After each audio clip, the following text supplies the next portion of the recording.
देखिए, जिसके नाम के आगे डिस्क्वालिफिकेशन लग गया उसके सारे पर्क्स, उसकी सारी पेंशनें कानून के तहत बंद कर दी जाए।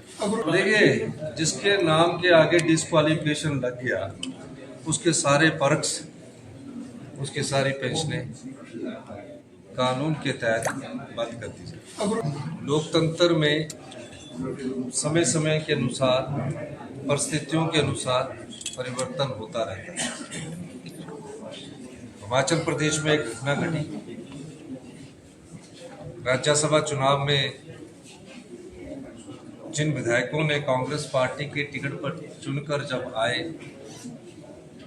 तो अपना वोट भारतीय जनता पार्टी के प्रत्याशी वोट डाल दिया, चुनाव हो गया ठीक। अगले दिन बजट पास होना था, आम लोगों से संबंधित बजट था। जब बजट पास करने के वक्त वो अंदर तो आए, लेकिन जब बजट पास करने के वक्त वो एब्सेंट हो गए और उसके बाद वो हेलीकॉप्टर से उठकर चले गए। तो माननीय स्पीकर महोदय ने उसके एक दिन बाद उसका कॉग्निजेंस लिया और उनको डिस्क्वालीफाई कर दिया। डिस्क्वालीफाई करने के बाद वो जहाँ भी जाना चाहते जाए, लेकिन हमने कहा कि 10th शेड्यूल में जो दल बदल कानून के तहत इसको और मजबूत करने की जरूरत है। किसी पार्टी के चुनाव चिन्ह पर जो जीत कर आता है, उस पार्टी को जो व्यक्ति धोखा देता है उसके खिलाफ हमने ये कानून लाया कि जो भी अध्यक्ष द्वारा जो भी डिस्क्वालीफाई होगा, जिसने इस्तीफा दिया होगा उसकी पेंशन बंद नहीं होगी, लेकिन जो डिस्क्वालीफाइड होगा पार्टी के व्हिप की उल्लंघना करते हुए, ऐसे व्यक्तियों की, ऐसे विधायक जो बनते हैं उनकी पेंशन को, उनके वर्क्स को पूर्णतया बंद कर दिया गया है। और लोकतंत्र की मजबूती के लिए ये एक अमेंडमेंट बहुत जरूरी था। नहीं तो क्या हो रहा था, 2/3 शिफ्ट कर जाते थे, सरकारें गिन जाती थी, जनता ने एक पार्टी की सरकार को चुनकर भेजा, दूसरी पार्टी की सरकार को एमएलओ ने स्विच कर दिया। तो आगे से भविष्य में हमने हिमाचल प्रदेश में, जहां इस प्रकार की कार्य पहले कभी नहीं हुआ था,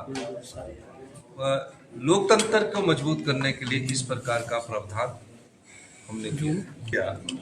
उसके सारे पर्क्स, उसके सारी पेंशनें कानून के तहत बंद कर दी जाए। तो क्या जो दोबारा जीत कर आया है उसके ऊपर भी ये लागू रहेगा? नहीं, देखिए, राजनीति में मोरालिटी जरूर होती है, नैतिकता जरूर होती है। राजनीतिक जीवन में जब होते हैं तो जीवन में पारदर्शिता होनी चाहिए, ऑनेस्टी होनी चाहिए और मोरालिटी होनी चाहिए। लोकतंत्र नैतिकता से चलता है। अब जब उसने अपनी नैतिकता को खो दिया, वो ठीक है कि 5 साल एक पार्टी में रहे और दूसरी पार्टी के बाद चुनाव लड़े, उसको की पेंशन नहीं बंद होगी। जो पार्टी को धोखा देगा, जो पार्टी को धोखा देगा, जो पार्टी को बीच में आकर जब व्हिप जारी किया जाता है, ऐसे समय सरकार को गिराने की कोशिश करेगा, ऐसे विधायकों को जिनको स्पीकर डिस्क्वालीफाई करेगा, हो सकता है कई बार वो इस्तीफा दे दे, डिस्क्वालीफिकेशन ना करे। अगर स्पीकर ने डिस्क्वालीफाई नहीं किया होता तो नहीं पेंशन बंद होती। तो डिस्क्वालीफाई जो विधायक होंगे स्पीकर के द्वारा जो किए जाएंगे या कोर्ट ऑफ लॉ के द्वारा जो भी कोई विधायक पार्टी को धोखा देने के संदर्भ में डिस्क्वालीफाई कीजिए, उनकी पेंशन और पर्क्स बंद कर दिए गए। जो दोबारा जीत कर आए हैं सर, देश में दल बदल कानून पहले भी था, लेकिन उसका बहुत ज्यादा असर देखने को नहीं मिला। हिमाचल जो ये कानून लेकर आया, आपको लगता है इससे फर्क पड़ेगा? और वो नेता जो दूसरे राजनीतिक दलों में अपने स्वार्थ के लिए चले जाते हैं, उनका रुकना होगा? देखिए, जब एक पार्टी को 5 साल के लिए किसी व्यक्ति को चुनकर भेजा जाता है, उस व्यक्ति ने उस पार्टी का टिकट लिया होता है, उस पार्टी के चुनाव चिन्ह पर जीत कर आता है, उस पार्टी की सरकार बनती है, उस पार्टी के बजट से वो एब्सेंट हो जाता है और उस पार्टी के बजट से वो सरकार को गिराने की कोशिश करता है। उसने अपनी व्यक्तिगत छवि के कारण नहीं जीता, वो पार्टी की विचारधारा, पार्टी के चुनाव चिन्ह के कारण जीता और फिर पार्टी को धोखा देता है। फिर अध्यक्ष महोदय उसका केस सुनते हैं अध्यक्ष महोदय उसको डिस्क्वालीफाई कर देते हैं। उसके बाद डिस्क्वालिफिकेशन के बाद वो दोबारा चुनाव लड़ते हैं। दोबारा चुनाव के बाद कांग्रेस की फिर 40 विधायकों की 40 विधायक हो जाते हैं। पर ये नहीं कि मैं पार्टी की मेरा मॉरल कोई नहीं है, मैं पार्टी को धोखा देता रहूं, कोई बात नहीं, मेरे को पेंशन भी मिलती रहे, पक्ष भी मिलती रहे, और मैं तो धोखा देके एक बार विधायक बन गया और मेरे पैसे भी मिलने चाहिए। इन सब चीजों पर ये विधेयक वो पूर्ण विराम लगा रहा है। सर क्या जो जीत कर आए हैं दोबारा से उनके ऊपर भी ये लागू देखिए, होगा? जो भी धनबल के प्रयोग से सत्ता को छोड़ते हैं, किसी पार्टी को छोड़ते हैं, उनके मॉरलिटी भी तो है। राजनीति में नैतिकता बहुत बड़ी चीज है, और इस नैतिकता और 10th शेड्यूल को मजबूत करने के लिए ये प्रदेश ने एक बिल लाया। सर आपको लगता है क्योंकि इस बिल को अभी राज्यपाल की मंजूरी मिलनी है, और अगर कोई पक्ष अदालत में जाता है तो आप किस तरह से देखिए, इंटेंट हमारी साफ है। देश में 75 साल से जीवांत लोकतंत्र है।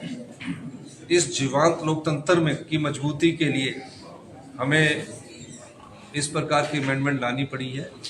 कुर्सी आती है, कुर्सी जाती है, मुख्यमंत्री आते हैं, मुख्यमंत्री जाते हैं, लेकिन भविष्य में जिस पार्टी के चुनाव चिन्ह पर जो जीत कर आए, वो विधायक कभी किसी पार्टी को धोखा न दे।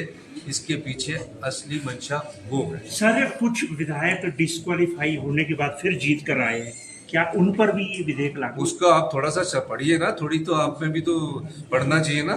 सब चीजें हमसे पूछोगे तो फिर पढ़ेंगे कैसे? थोड़ा पढ़िए, सर, आप प्रदेश उसमें के आंसर मुखिया आपको हैं। बड़ी स्पष्टता से मिल जाएगा। ठीक है।